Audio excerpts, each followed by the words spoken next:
afternoon. It's my pleasure to be on Long Island this afternoon.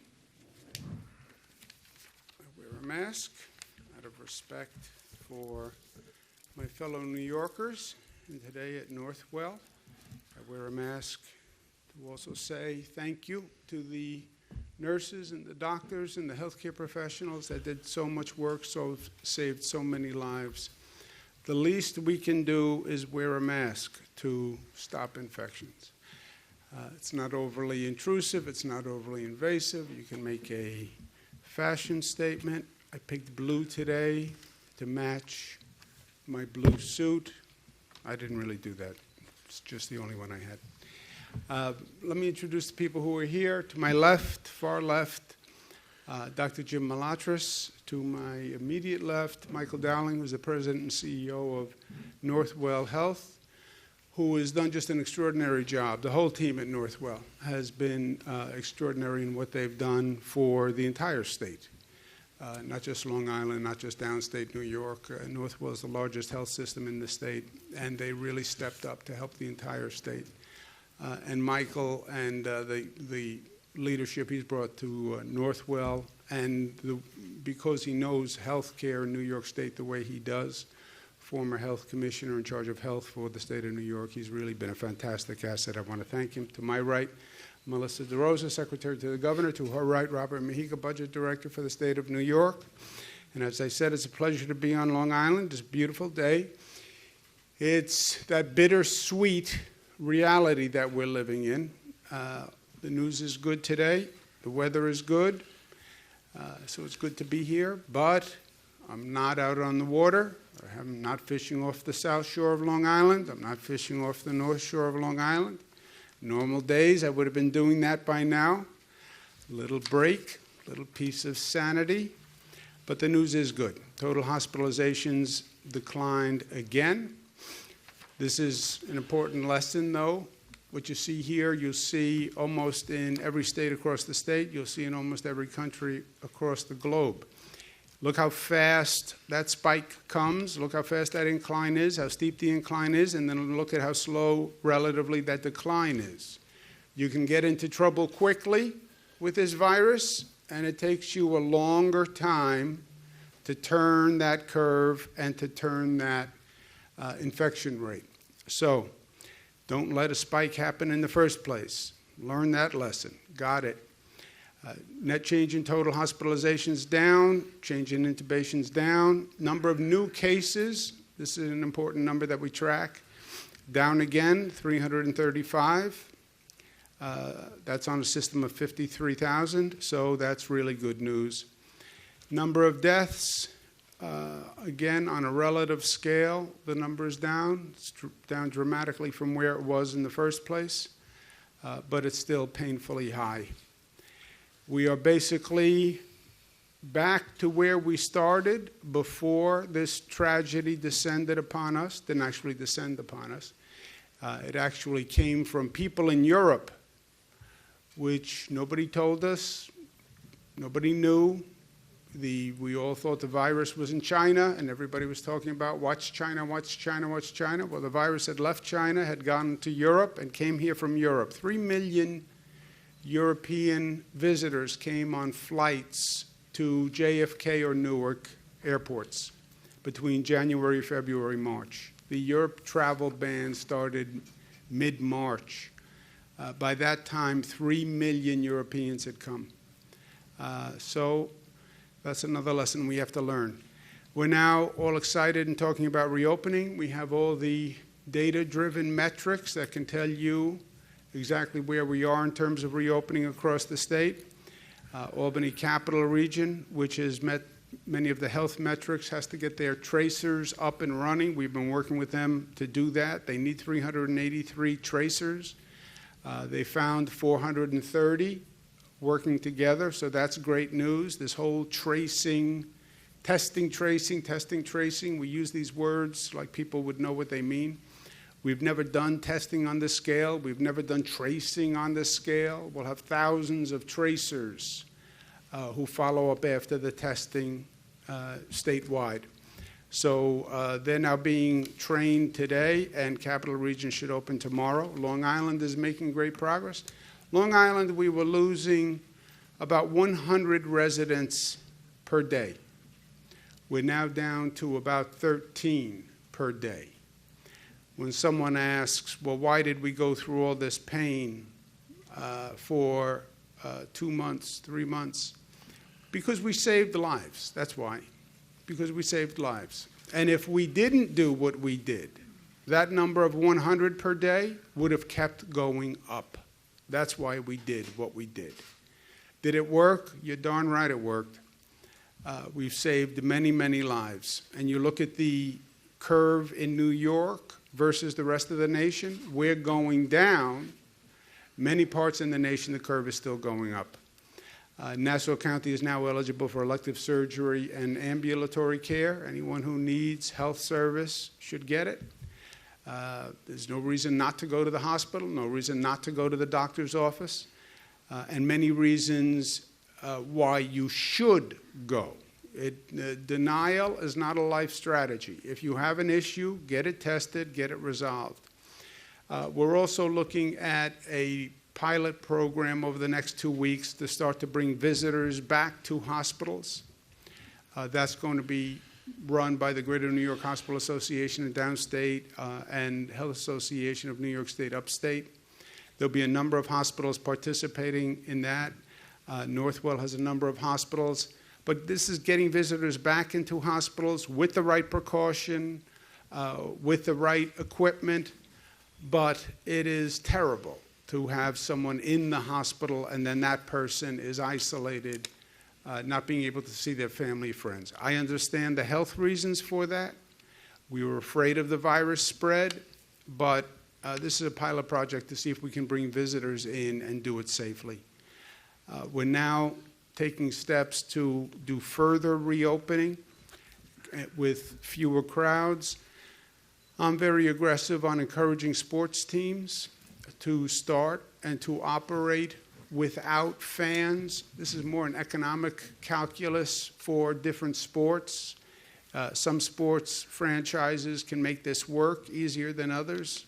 It depends on the economics of that sport and how much is determined by selling seats in the arena or the stadium, etc.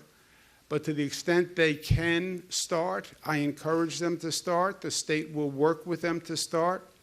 Downstate, we have a number of sports teams. When a team plays, even if there's no one in the stands, it gets broadcast, and that gives people at home entertainment value, something to participate in. Another reason, frankly, to stay home as opposed to go out, and staying home is good right now. So I encourage the sports teams, and again, New York will be a full partner. Anything we can do to make it happen and make it happen safely, we will. Memorial Day is coming up.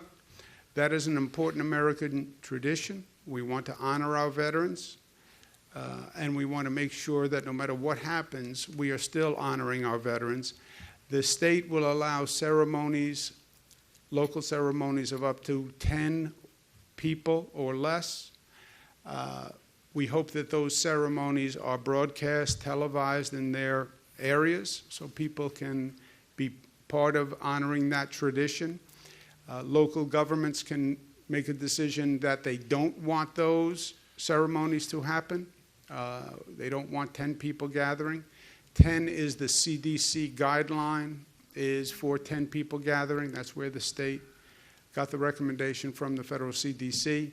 But I can understand the difference of opinion, so we'll leave it up to local government. Vehicle parades, I think, are appropriate and should be encouraged.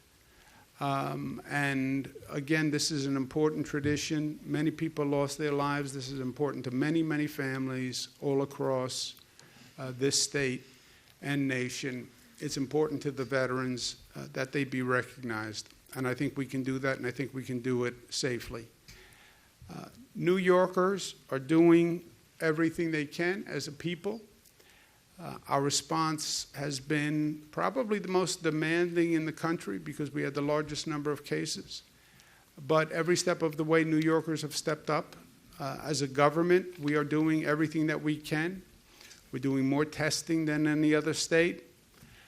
We've been more aggressive than any state in nursing home precautions. So we have been smart. New Yorkers have been smart. The government has been smart.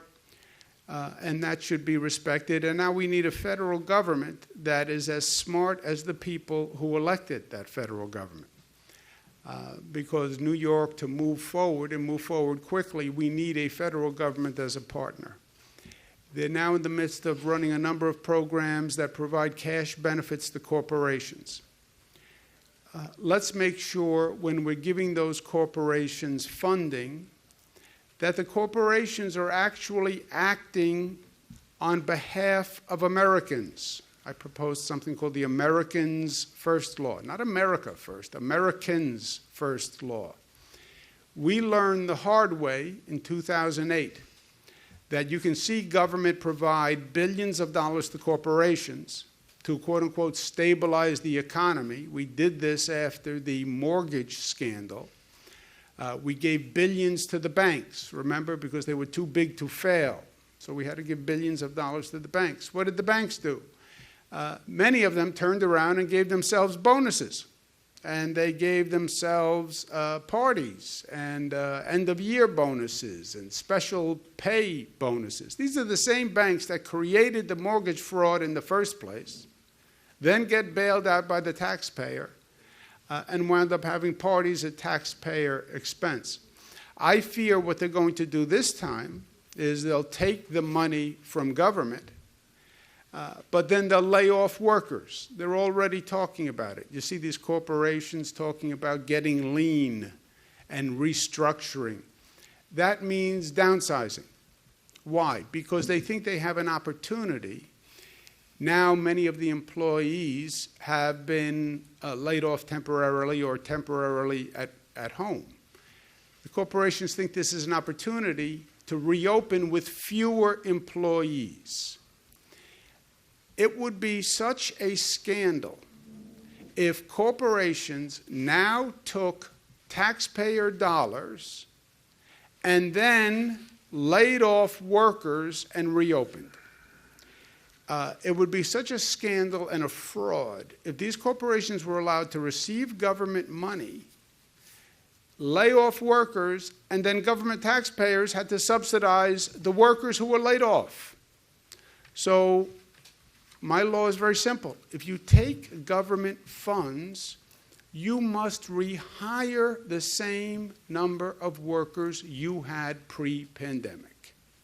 If you take government funds, you must rehire the same number of employees you had pre-pandemic. If you want to lay people off, if you want to get lean, if you want to restructure, fine. But don't use taxpayer money to subsidize it. And don't think taxpayers are going to pay you to lay off employees and then wind up with an unemployment problem at the end of the day. That's what happened in 2008. I was Attorney General. I brought the cases afterwards. I brought actions against AIG and against banks like Bank of America that took these bailout funds and then gave themselves bonuses and parties. Don't make the same mistake twice. The American taxpayers are doing what they have to do. Don't make fools of the American taxpayers.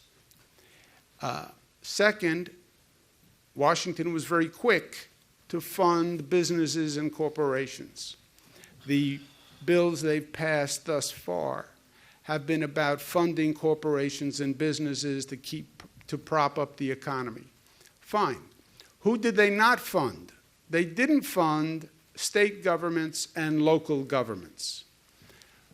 Who do state and local governments fund? They fund the hospitals, they fund the police, they fund the firefighters, they fund the school teachers, they fund the food banks.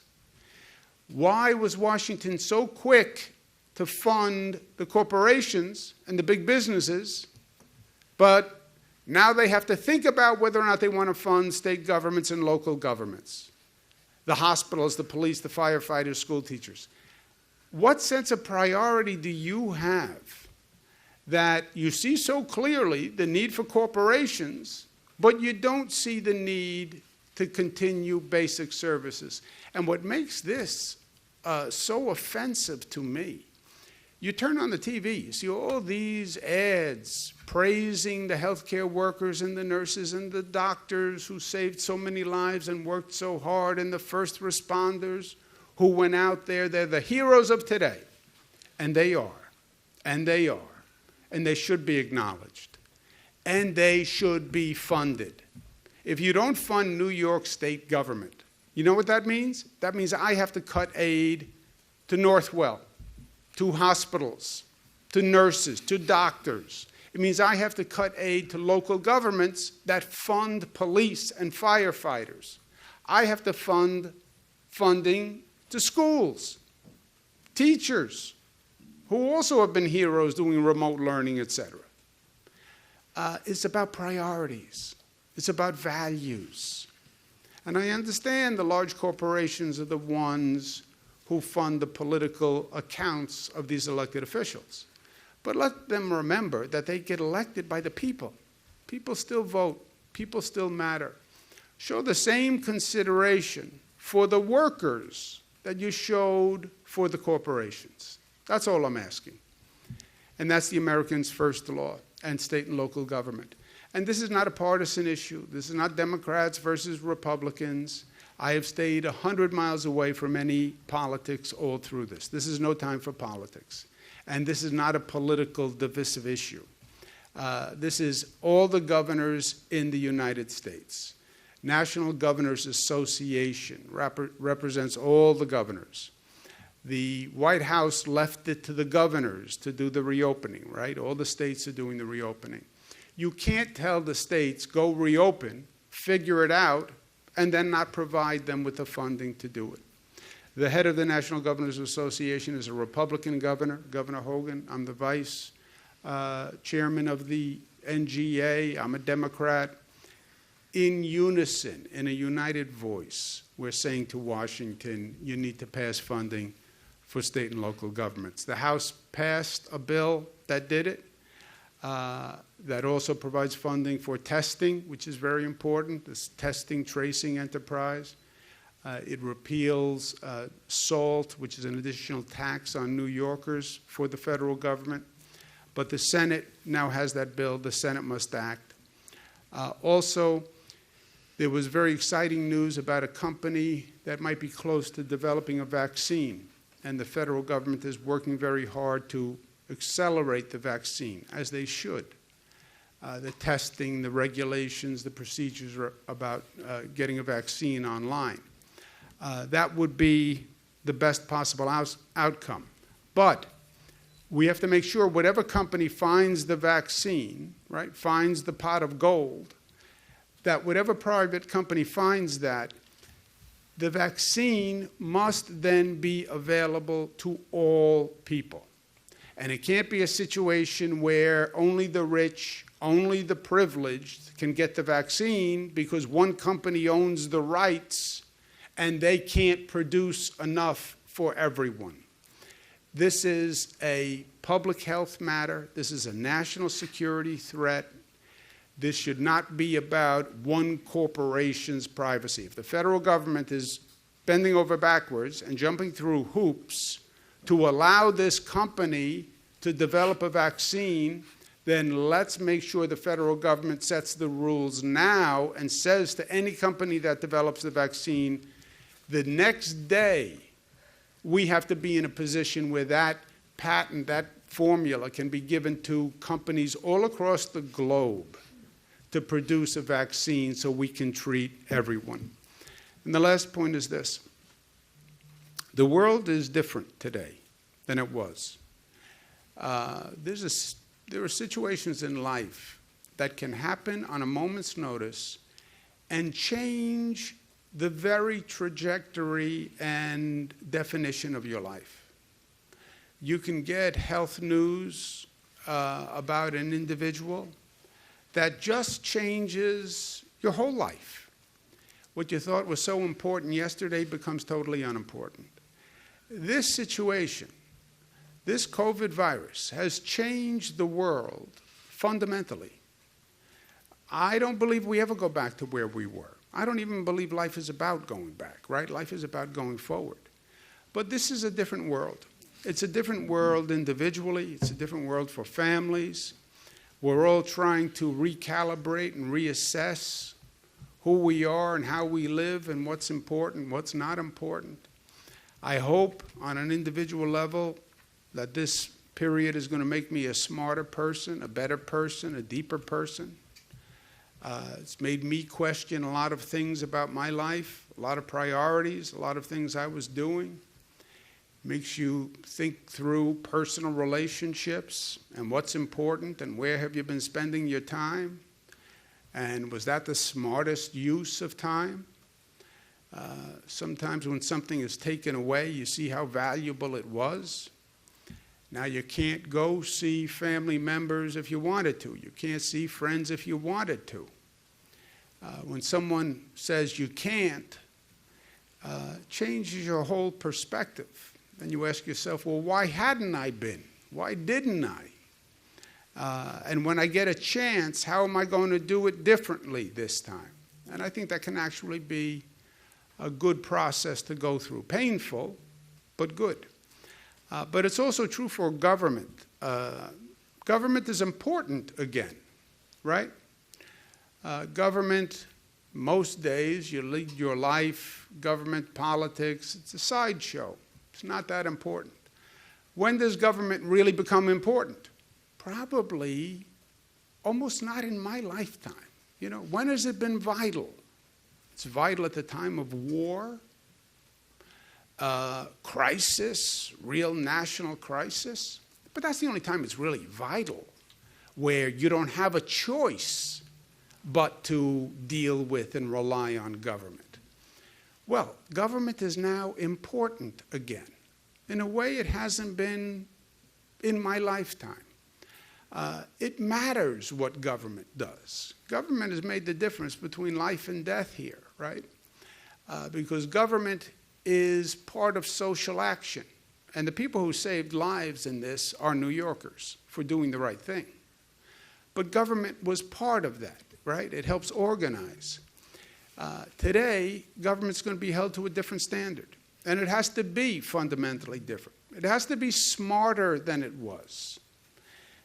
It matters now what happens. You have to know what you're doing now. Not just look like you know what you're doing. Not just sound like you know what you're doing. You have to be smart. You're not going to tweet your way through this. You have to be smart.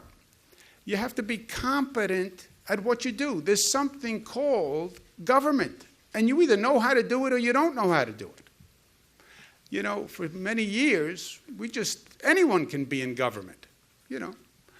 Well, I don't know.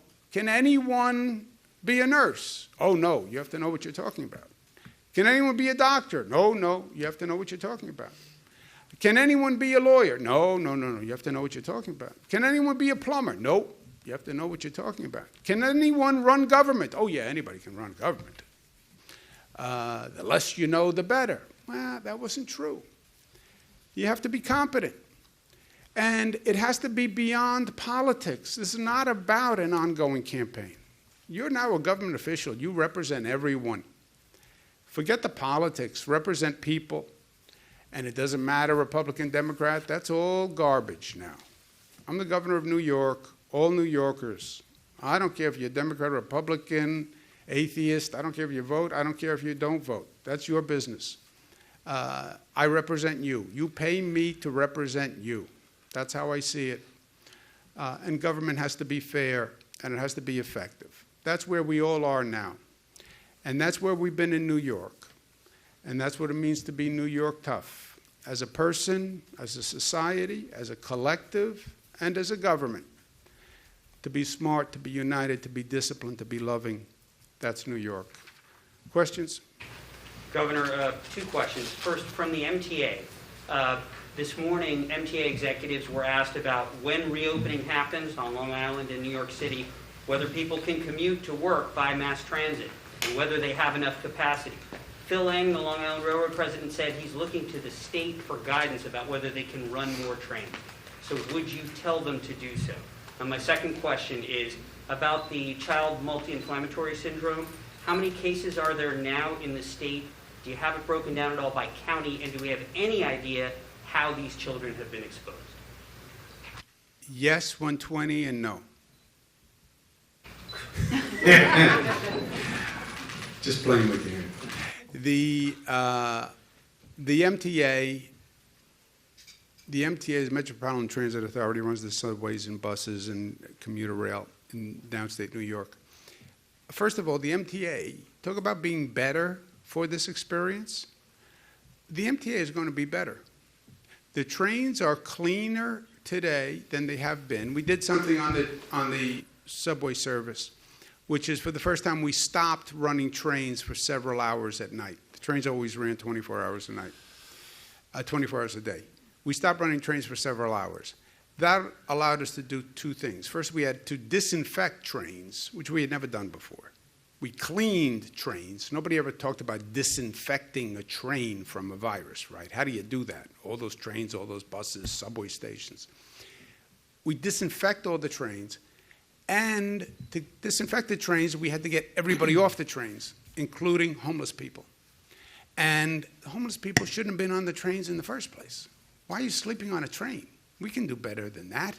It's not good for a homeless person. It's not who we are as a society. We're going to be good to you. We're going to let you sleep on a train. No, we're going to get your help. We're going to get your services. We're going to get your shelter. So the trains are cleaner than they've been. I believe the MTA is going to be better for this, and the service is going to be better. When we are ready to open, the MTA will be ready to open. Second question on the multi-inflammatory pediatric syndrome. This is a very serious issue. I think we spotted it in New York first. I think it's going to get much worse before it gets better. I don't think this is New York. I don't think it's only 120 cases in New York. I think that's the tip of the iceberg. And I think there's a whole iceberg under that tip. I'm not a doctor, but that's what I think. And that's just my opinion, but it's not a fact. That is, we know what the common denominator is. 90% are children who test positive for the COVID virus or COVID antibodies, which means they either have the virus or they had the virus, 90%.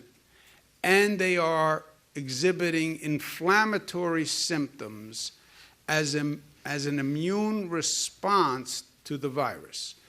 Blood vessel inflammation, heart inflammation, and some other disorders.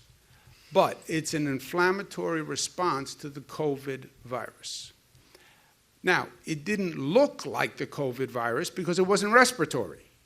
So they all looked at these cases as an inflammation issue, as opposed to a COVID issue. But when you go back and look or test, they were COVID positive for the virus or the antibodies. So that is an ongoing situation. The more states that look, the more states find cases. The more countries that look, the more countries find cases. So I believe we discovered it. We've given the nation and the world a heads up, but I think it's going to be worse before it gets better. The number is actually 137 is the confirmed cases. That doesn't align perfectly with what Mayor de Blasio put out because the number he's reporting is suspected cases. So the 137 is the confirmed cases in New York as of right now. Do you have any sense of how these kids are being exposed? Is it from family members with COVID? That's going to be on a case-by-case basis, you know. We do know this on the new COVID cases, which surprised me, frankly. The new COVID cases that are coming in the door, about the 300 per day, those are basically infections coming from people who are at home and not working, which was shocking to me. I thought they were going to be essential workers who were out there every day being exposed to people. They're not. They're people who are at home. So it's more of a community spread. That's why the personal behavior is so important. They're not getting it on a train or a bus or as an essential worker. They're getting it at home, talking to someone on a park bench, leaving their apartment building, that's where they're getting it. And I was 100% wrong on that, one of many, many times. Sir, with all due respect, you say this isn't a political issue, not Democrat, Republican, and so forth, but with all due respect, the Republicans in the Senate have made it a political issue, and they've made it clear that the state aid is a bailout for blue states, and they're not going to stand for that. They've made it clear they're not going to take up the House bill. And so I say, and if you look even at the financial scandal, with McConnell, people desperate, losing their homes, their jobs, he basically said his priority was making Obama one-term president. He made that whole thing political. So may I ask, since you've been so realistic, you've been so numbers-driven, how do you deal with that? I know you've said that these senators have to go home and be reelected and so forth like that, but they've shown that the virus is really affecting Democrats more than it's affecting Republicans. The people who are dying are more likely to be Democrats than Republicans. And so may I ask, what would be your strategy? Just to make sure we're both saying the same thing, that is my position. I'm saying first of all, there's no doubt that many politicians act through politics. I'm saying today, and in this situation, they should rise above, and this should not be about politics. It should not be about red and blue. The people who are dying here are not Democrats or Republicans. They're Americans. It's not red and blue. It's red, white, and blue. To talk about, I'm not going to bail out blue states, is just such an ugly concept in this situation where people are dying, and you want to start to say, well, are they Democrats or Republicans? I mean, how does that work? You get the death toll, and you say, okay, how many were Democrats and how many were Republicans? I mean, it's just an ugly, repugnant concept. And it's not even true, by the way. Bail out New York. New York bails out them every year without saying a word. We give the federal government about $30 billion more every year, right? Federal government is a pot. Every state puts money into the pot. When we pay our federal taxes, we put in $30 billion more per year than we take out. Senator McConnell's state takes $30 billion more every year than they pay in. So we put in 30, his state takes out $30 billion more every year. That's the bailout. I haven't heard him saying for the past 30 years, oh, no. We should only take out what we put in. We don't want any handouts from New York. We don't want any largesse from our northern neighbors in New York. You know, he was just fine taking that bailout year after year after year. But I didn't, to raise it now in the midst of this, not only is it ugly and repugnant, it's even counterproductive and self-destructive. So what, you don't want to help New York and California? You don't want to help the Northeast and the West because you think there are Democrats there who are dying? And if the New York economy doesn't come back and the California economy doesn't come back, then what happens to the other states? I mean, it's not even smart on any level. It's ugly and unintelligent, which is a really bad combination in life. Governor, you've said repeatedly that the virus was brought here from travelers from Europe to JFK and Newark airports. Let's learn the lesson. So these flights, there are still flights from Europe and Asia coming to those airports. What is being done now to screen those travelers? What is the step-by-step process? And also, your health department tells me that it is not tracking these travelers. So how do you make sure they stay quarantined for 14 days, as I understand they're being directed? Yeah, because the state health department doesn't do it because it's not a state role. The state government does not do borders and customs. That's the federal government does border and customs control. So when you come in from overseas, passport control, et cetera, that's all a federal function. The federal government, not that I'm the best spokesperson for the federal government, nor do I hold myself out to be. But they would say, we did a China travel ban beginning of February. We did a European travel ban mid-March, to which I say, yeah, both were too late, as we now know. President Trump himself says the virus came from Europe and it had moved from China. CDC now says it, federal agency. They didn't say it at the time. Would have been better if they said it January, February, March, right? But lessons learned. And they would say there's a China travel ban, a European travel ban. You would have to ask the federal government, how do you enforce that at the airports? There are some exceptions to the bans, and they've been criticized for that. Despite the China ban, about 400,000 people from China came over. There are exceptions to the European travel ban, but that would be up to the federal government. We do not do, state does not do customs, border, passport control. That's all the federal. Is there any coordination? There is coordination, but they determine who comes, who doesn't come. That's purely federal. And they determine what procedures and practices are in place for those who do come. State has no role in that whatsoever. And it's not like we have the kind of relationship that they're looking for gratuitous advice from me.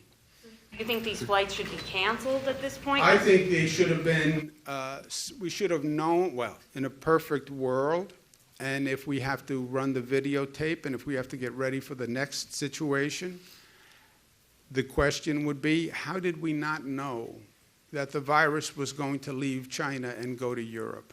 Why did the federal officials, the international global organizations think the virus was going to be sitting there in China waiting for them to arrive 2 months later? I mean, we all talk about global interconnections and mobility, right? Okay, so the virus is in China in November, last November. It's in China last December. How long does it take one person to get on a plane from China and go to Italy, which is what they did, and then bring the virus with him to Italy? In March, we think it's still in China, November, December. Now, this is not my role. This is not what governors do. It's not what states do. I'm not a doctor. I'm not the CDC. I'm not NIH. I'm not any of these things. But just common sense, that would be the question I would put forth. Question on nursing homes. Excuse me 1 second. Does anyone want to add anything on any of this? Sorry, on nursing homes, who will process the COVID-19 tests that are now required that the nursing homes give employees, and then who pays for that? Two things on testing. We now have more state testing capacity than we have people taking tests. How ironic is that? We worked so hard to get the testing capacity up, right? Because everything has been testing capacity, testing capacity, testing capacity. We now have, for example, drive-ins that can do 15,000 tests a day. Only 5,000 people are coming. I've said a number of times, wear a mask, get a test. Any essential worker who is deals with the public can get a test. Anyone exposed to a person who turns out to be COVID positive can get a test. Any healthcare worker can get a test. Any nursing home worker can get a test. Any nurse can get a test. Get a test. We did put in a requirement that the nursing home operators are not that happy with, some of them, that says a nursing home staff person has to get tested twice a week. They think this is unduly burdensome. I understand the burden. But if a person only gets tested once a week, let's say they get tested on Monday, that means, in theory, Tuesday they could become infected. Then they're infected Tuesday, Wednesday, Thursday, Friday, Saturday, Sunday, exposing people in a nursing home until they get tested again. Twice a week is an operational burden, but these nursing homes are ground zero for us. They're the most vulnerable population, senior citizens, in the most vulnerable place, a congregate setting. So we said tested twice a week. Now, the nursing home can do it, and we've provided hundreds of thousands of test kits for it. Or an employee can use the other facilities to get a test. You can walk out of here today, go to CVS, get a test, go to Rite Aid, get a test, go to a drive-through, get a test, go to a doctor's office, get a test, go to a hospital, get a test. So there are numerous places that you can go get a test right now. And for nursing homes specifically, we're sending them the test kit so they can do it on site. Let's take one more. Governor, I got two No, questions. you had your hand up, I'm sorry. Yes, Governor, regardless that you signed the law, the 90-day freeze on the evictions, a family from Queens was evicted yesterday. Officers from HPD and the police department went to the house and took them out. Regardless that they had a letter sent by your office that they post in their door, the officers just laugh and they say they had the power to do it. Is this right? If they were evicted for non-payment of rent, it is not right. If you give me the name of the family, I will follow up today. Anything else from the august group who's here? Mr. Dowling, head of Northwell, healthcare expert. Any last words before we go back to work? No? A lot of good things happening, and just keep moving forward and do it the right way. Okay. Thank you all very much. Thank you for the time.